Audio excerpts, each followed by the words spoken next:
So to get to this area of the playfield, we're going to need to remove this lab section, which on the premium is held on with 3 screws, one which is inside and accessible from this little hole in the plexiglass, one on this side, and then one behind these. Additionally, after you get these unscrewed, there's 3 cables that can be decoupled from the back and then pulled through this back wall.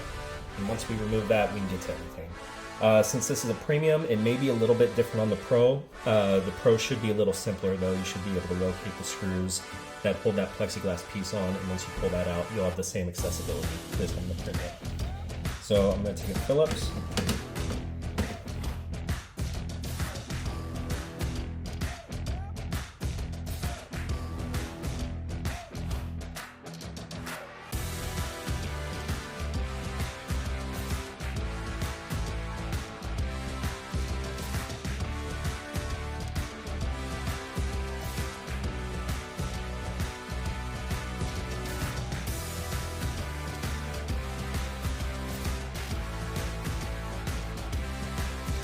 Since it's unscrewed, you can deattach the plugs from the back. Like I said, there's 3 of them. You'll unclip those.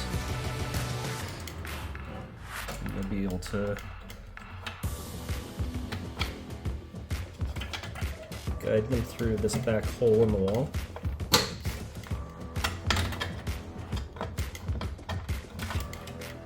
Then you'll be able to completely remove B-slab. So once we have the B-slab removed, whether it's on the Premium, the LE, or the Pro, and we have access to this area, we can take the ramp mod, which this being the final version, works on all versions of the machine, the Premium, the Pro, and the LE. And we are going to, on the Premiums, loosen up this return rail.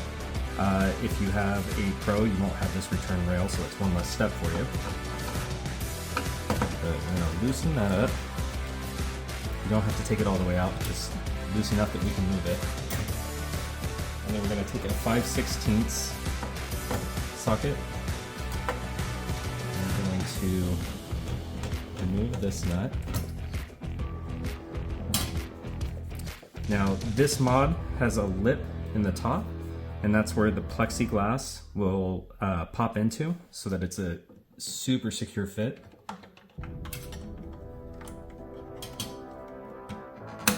You can hear it clip in, and then once that is secured on,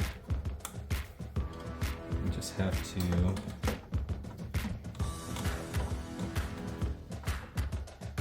screw that back on, not too tight.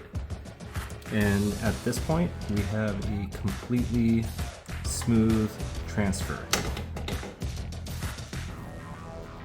So now we can reassemble the B-slab and we're good to go. So now that we have that mod installed, there's actually 2 other things we can do to help with our ball launch success. That would be to go into our menu options. So we're going to go over to Adjust, Game. Now the eject power is typically set at 225, I think, factory.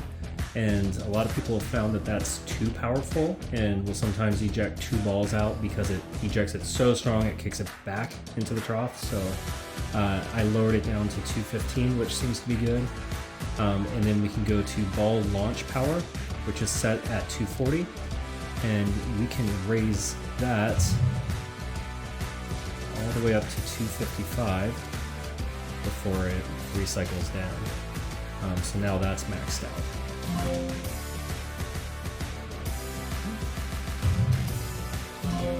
So now we'll go back.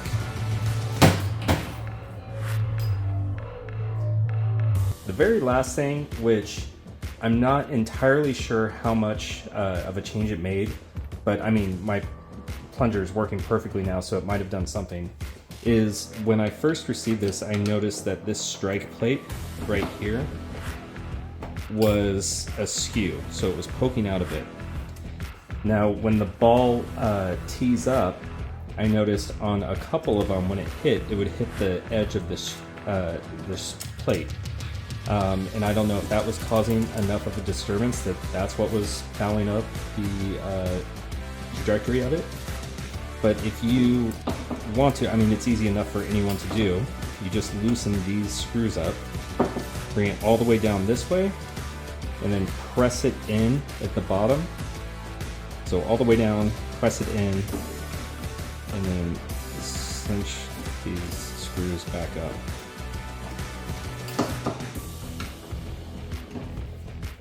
And then it is fully against this sidewall. And since I've done that, I haven't had it hit this shim once. It hasn't had any sort of bounce around. So I don't know how much of a change that would make on your machine, but it's worth checking out. All right, on this last section, I'm just gonna run the ball through as many times as possible, showing you the accuracy.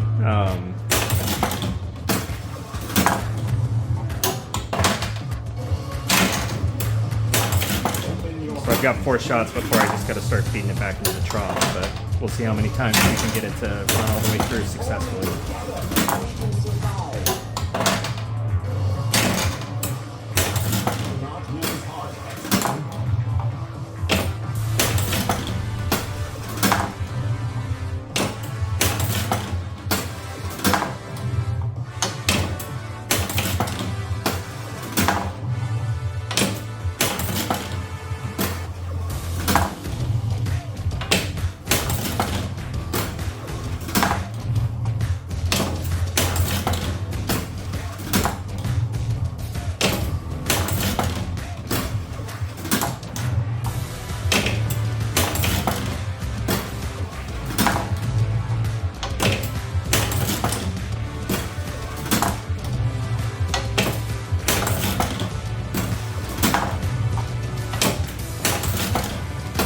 Do it a couple more times, but I think it's pretty solid.